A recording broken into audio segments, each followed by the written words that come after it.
Hey, what's going on, everybody? Hey, I wanted to talk to you about tips and guidelines for negotiating loads.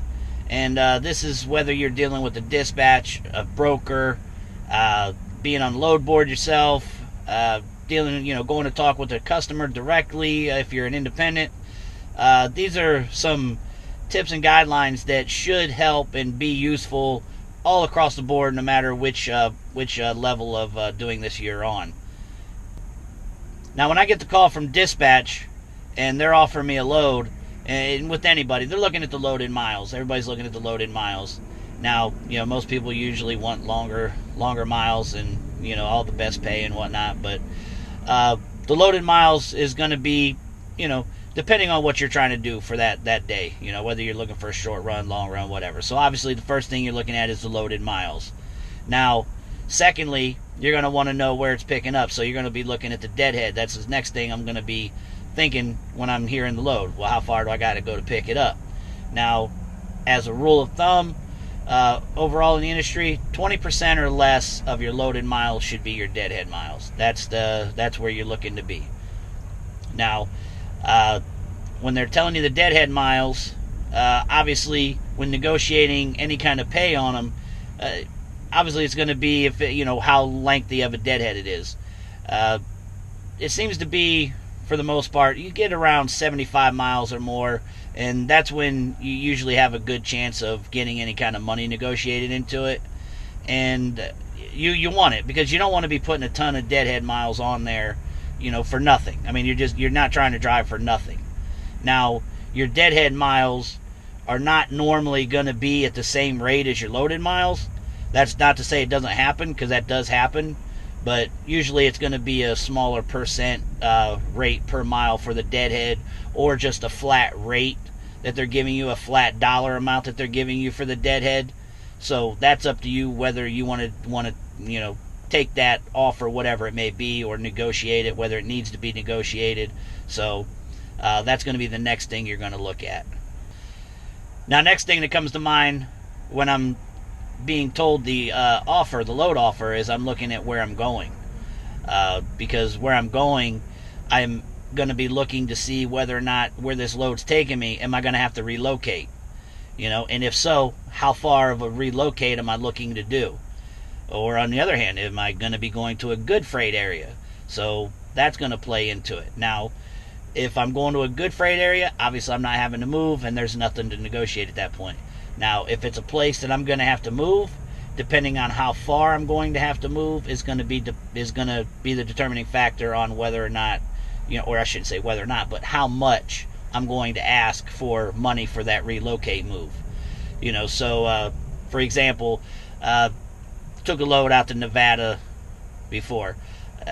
There's nothing really near. You can go over to Los Angeles, that's a couple 100 miles or so. You can go down to Arizona, near Nogales, Tucson, Phoenix, go over to El Paso, Texas. I mean, you can head all the way back east.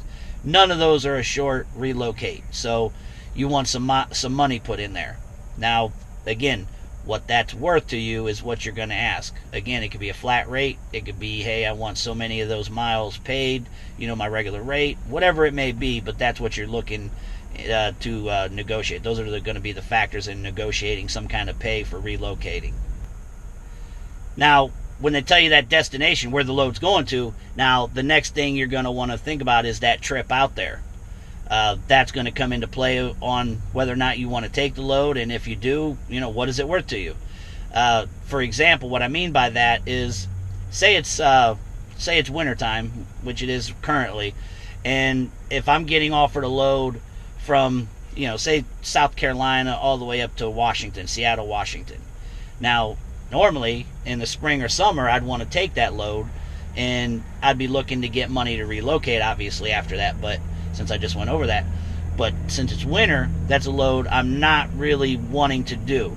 They'd have to, you might want to throw a crazy number at it just to see if they pay it, and if they do, then you have to take it. But me personally, getting that load offered to me at this time of year, that's a no-go.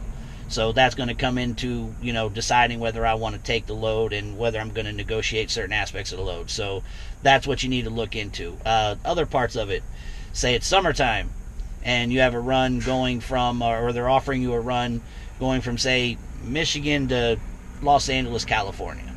Now, on that run, I'm not a fan of that run. I really don't even want to take that run that often, but of course, you're just always after the miles, so usually you're going to accept it. But the downside of that run is the heat and the mount. How much wear and tear do you want to put on your van? And do you want to get paid a little extra money because of that? And again, that has to come into play. So you know the route you're going to take, and you know that that's going to be kind of, all kinds of hills and heat, and it's going to be bad on your van. So you obviously want to get some decent money out of that if possible. The other part of that trip, it might be a high toll. It might be taking you from the Midwest to the East Coast, and there's a ton of tolls. Your entire trip maybe is tolls. There's no way to avoid it without losing a ton of time, and you don't have that time to lose. So you're going to ask for money to help to reimburse for those tolls, because obviously you don't want to get your regular rate per mile, going through all them tolls, and then that tolls are coming out of your pocket. I mean, you're wanting to always be at as close to as possible to your regular rate per mile. So in order to do that, obviously, if you think you're going to come across $50 worth of tolls, you're going to ask for $50. That way, your trip out there is all at regular rate. I hope you understood the way I explained that. Another part of the destination and as far as the trip in between, gas prices. Again, if you're going out to the West Coast, gas prices get higher. If you're in the Midwest to the East to the South, gas prices are pretty much generally in the same vicinity, except for Pennsylvania. But anyhow, so going out west though, gas prices start getting pretty high. So you're gonna maybe possibly want to negotiate a little bit more money per mile just for that. You'll get your regular rate and say, hey, let's throw in another $50 on top of that to help me with the difference in the high gas prices out there or whatnot. So those are some things to take into consideration of your in-trip, things that can be in-trip that you might want to consider when negotiating a rate. Now, another part of the load offer that you're going to want to know about is the amount of weight you are hauling and the number of skids. Now, you're going to want to know that because say you're taking that trek out west over them mountains in the middle of summer, and they want you to take your max, which the max is going to differ for different vans, but say you're taking 3,000 pounds or 2,700 pounds. That isn't something I'm going to be very happy about, so I might want to ask for more money on that. So that's something to definitely take into consideration, is that weight and the amount of skids. The amount of skids also is going to come into play if say you got that 2,000 mile trip. So you're obviously going to need to stop and sleep.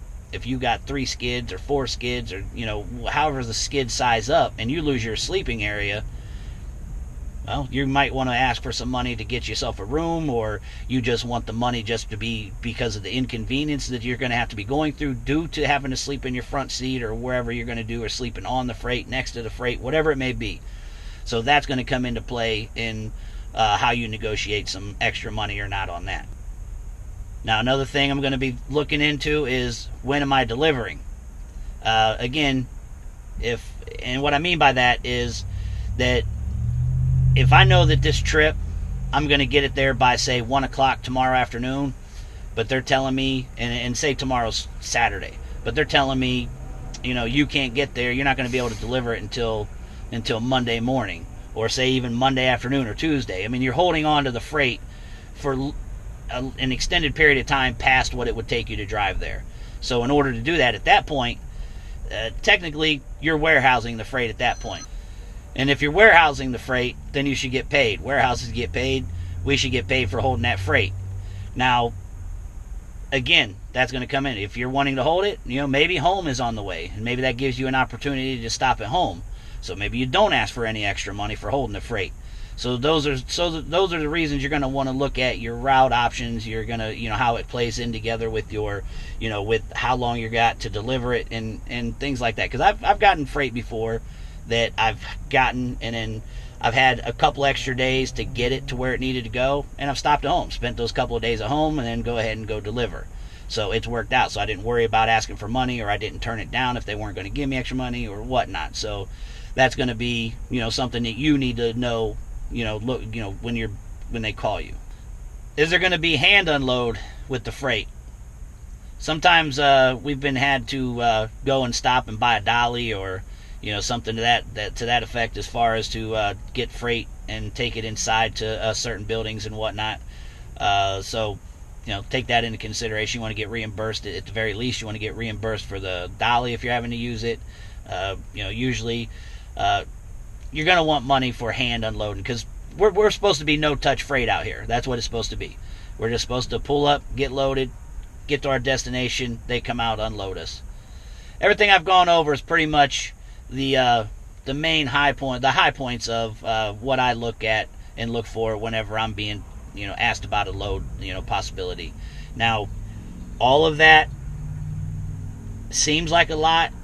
Now, it's you have to pay attention. You have to have pretty good understanding and pretty good experience, and been paying attention to how things go out here, because all of that you need to process in a matter of seconds, or maybe a minute or two. I mean, you want it down to a bare minimum amount of time that you're on the phone with that dispatch or broker, or even if you're on the load board.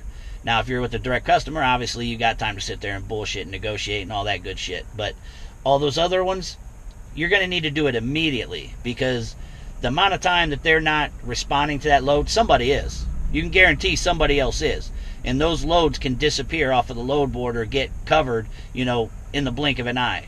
So that's why you want to go ahead and make sure that you got all this information pretty much, right here. You need to pay attention to your stuff.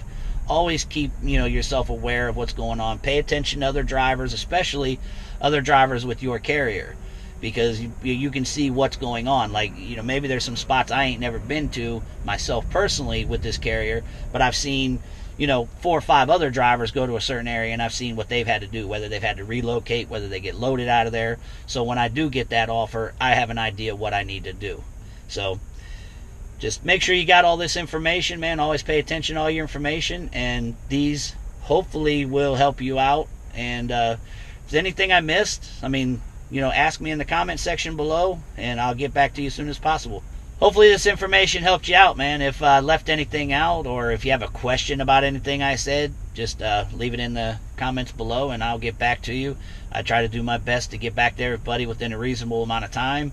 I get busy every once in a while, so it might take me a little longer than other times, but I will get back to you for sure, 100% for sure. So anything you have to ask, please, in the comment section. And please, to help the channel out, help get this information out, if you would, please like and subscribe. It definitely helps out. So I appreciate all you guys, and everybody be safe.